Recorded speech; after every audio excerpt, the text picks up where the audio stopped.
veterans, girls and guys and gals. This is Julius Bennett coming to you live from Atlanta, Georgia. I am 100% permanent total Navy Desert Storm veteran. I am a Gulf War era veteran, and I hope you guys pay attention to this video. In the next couple of minutes, we're going to go over some really good information, some great information that minds you to get you a high value claim. So stay tuned, get out a pen and a piece of paper. We're going to go and take down the subject of evidence. The key ingredients in your claim is the evidence, okay? So when you submit this evidence, you want to basically be painting a picture like Michelangelo. You know, this is what happened. This is my evidence of the statements. This is the evidence of a private physician. This is the evidence where I went to the hospital. This is my evidence when I got arrested and all the type of stuff. I want you to understand something. There's a rating VSR sitting there in the regional office.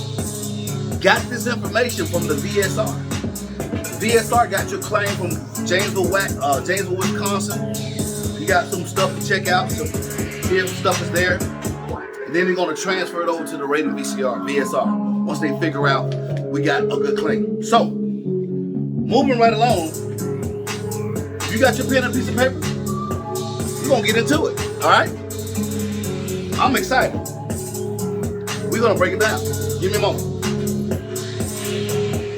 All right. Hey, hold up.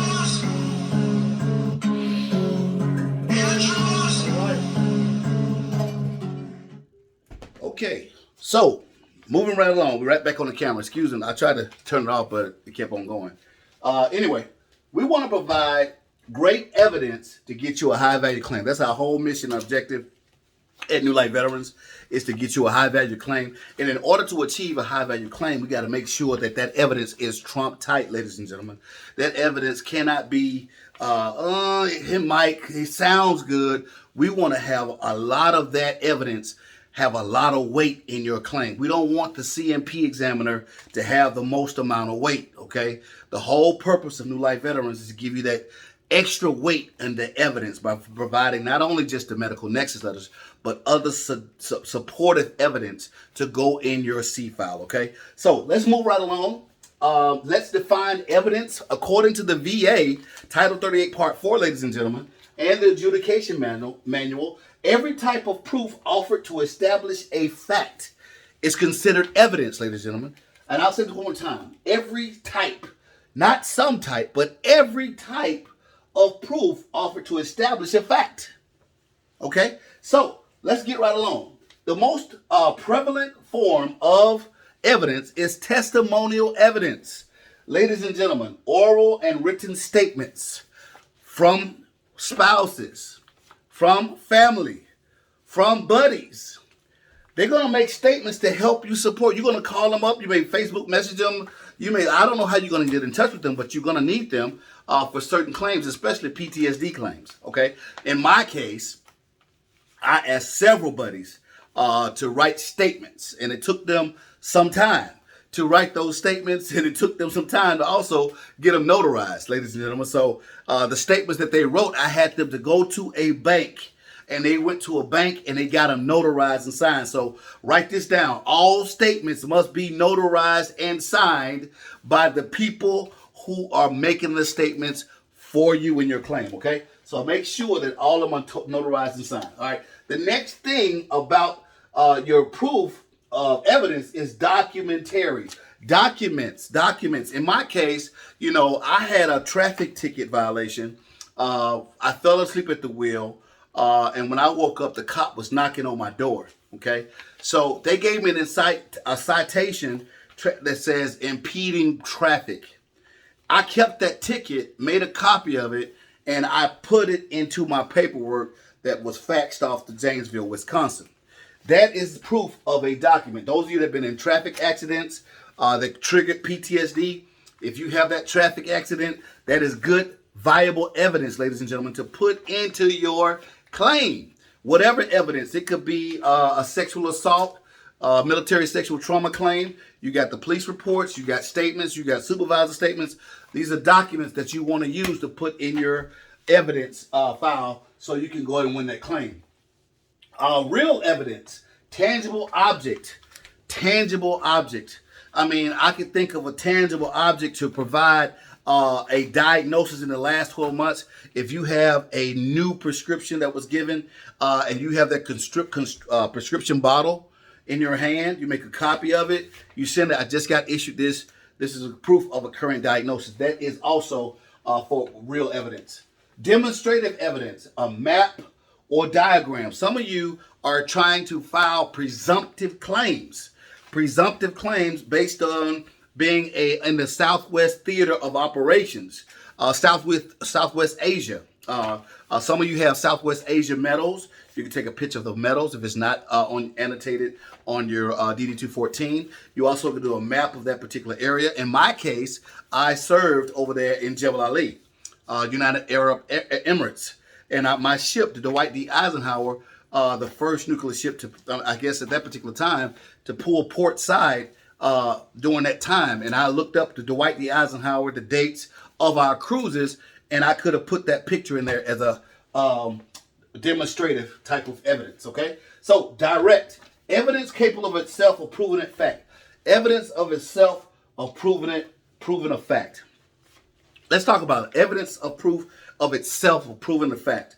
In my case, I had a diagram of my x-rays on my nose written up by a doctor, okay?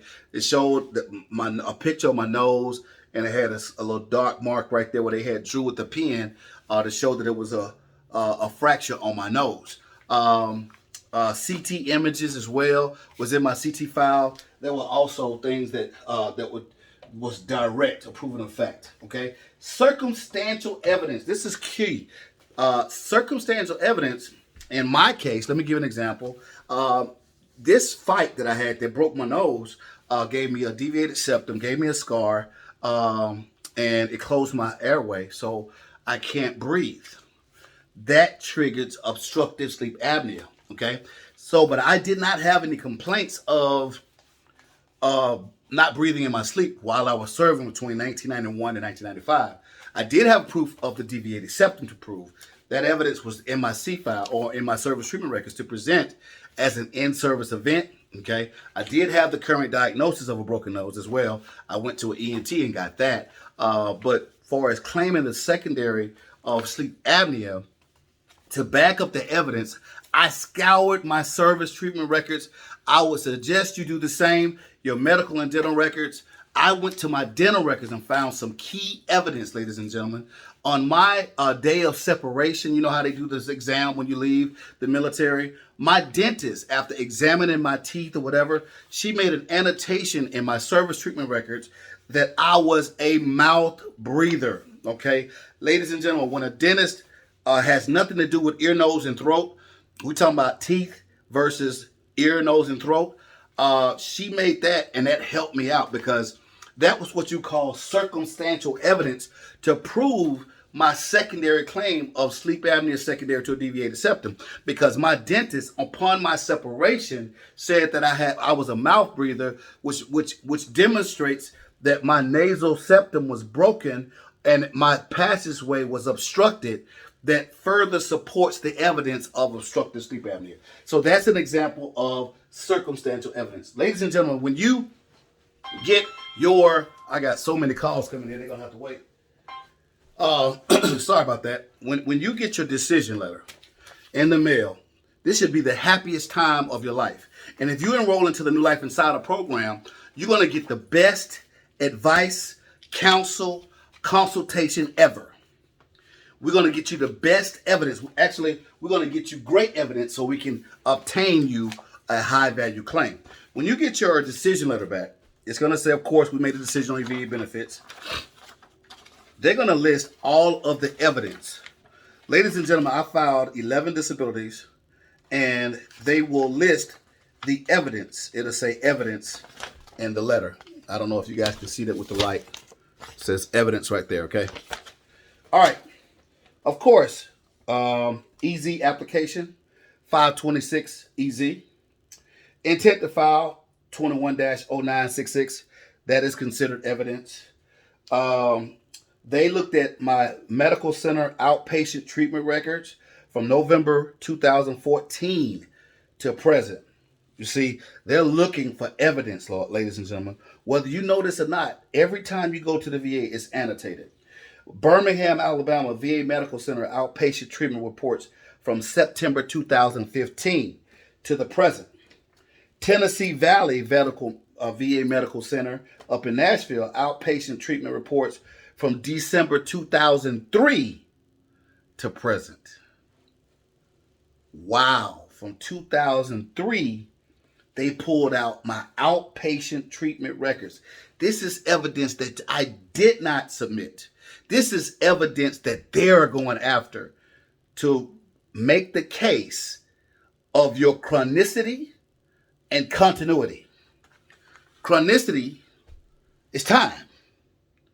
Continuity, how many times you was going to the VA about certain issues that you're claiming right now, because they're going to bring it up. Okay? All right. Statement in support of claim received November 2019. Statement from here's my Nexus letter. Statement from Dr. So-and-so, March 13th, 2019, and received November 19th, 2019. Why did they didn't receive my statement my statement from my medical nexus doctor until November? Because I waited to the last month, the 12th month. Even though I got my medical nexus letter in March the 13th, 2019, I still waited because I wanted all of my money. I wanted that 12-month back pay check. My first check was $14,000. My second check was $28,000. I got a total of about $43,000 because I held that full intent to file date for 12 months. Okay. Statement from my friend, Mr. McCoy. That's my lay statement, buddy statement, received November 19th. On November 19th. Okay. I had a disability benefits questionnaire. Let's go over those. That's considered evidence. Disability benefit questionnaire. At the time that I submitted this in 2019, they were taking DBQs, and then they started not taking DBQs around 2020 and 21. So now they're back taking DBQs. Disability benefit questionnaires, ladies and gentlemen, are used by CMP examiners to rate the severity of your disability. You can be proactive yourself and get the DBQs downloaded from the Google site, VA DBQs. Just Google it, find your disability, and have your medical nexus doctor fill out the DBQ, okay? Here's my nexus letter from my other doctor, my psychologist, dated January 28th, 2019. They didn't receive it to November 2019. So you know, guys, I was homeless, but I was greedy. I wanted my full 12-month check, okay? All right, reviewed PTSD examination submitted by veteran and received on November 19th. So I had the PTSD examination. Okay. Statement from Jay Butler.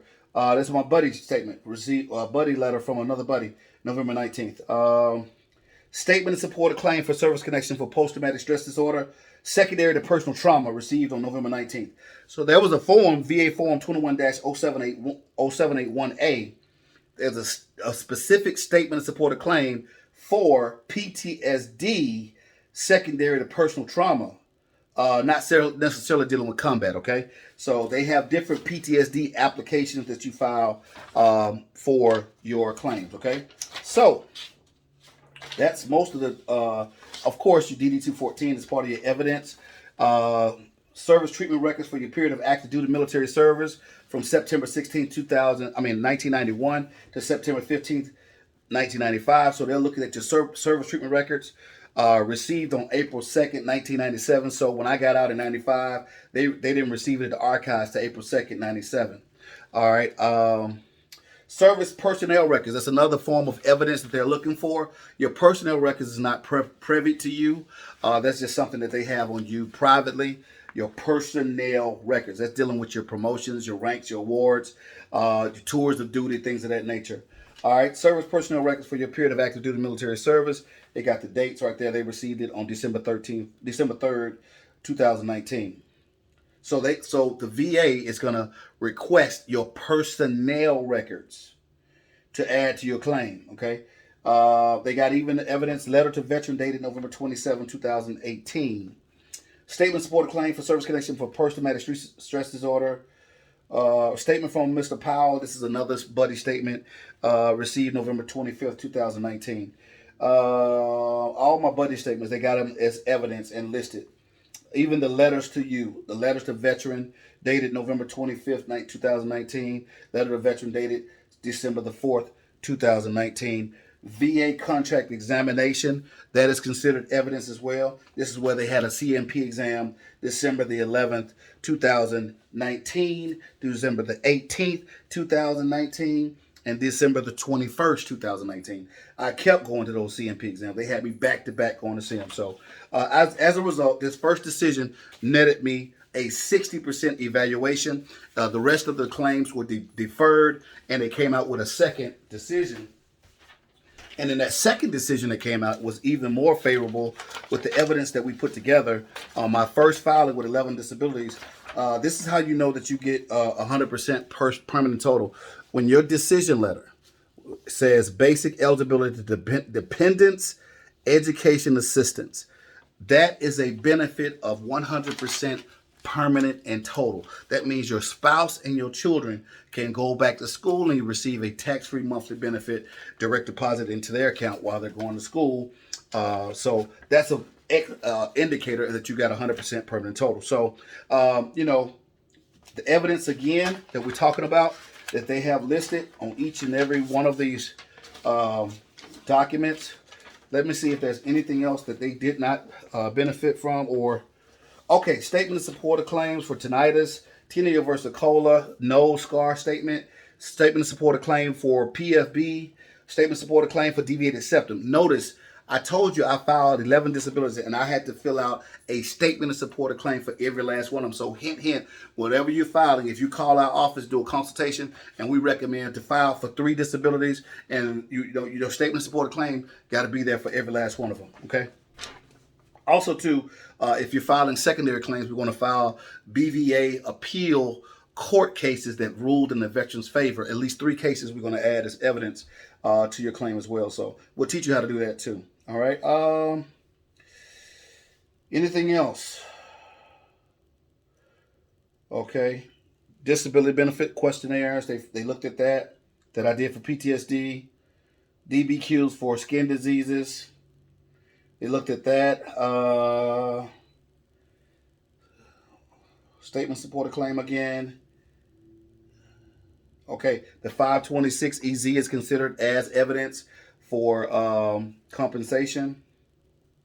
The intent to file is also considered as evidence, dated November 27th, 2018.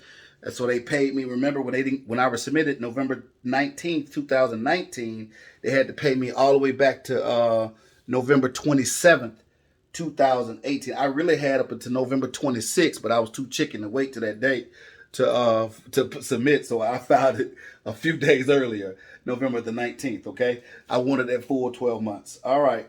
So anything else? Statements, personnel records. They did that also again on the second part of deferment.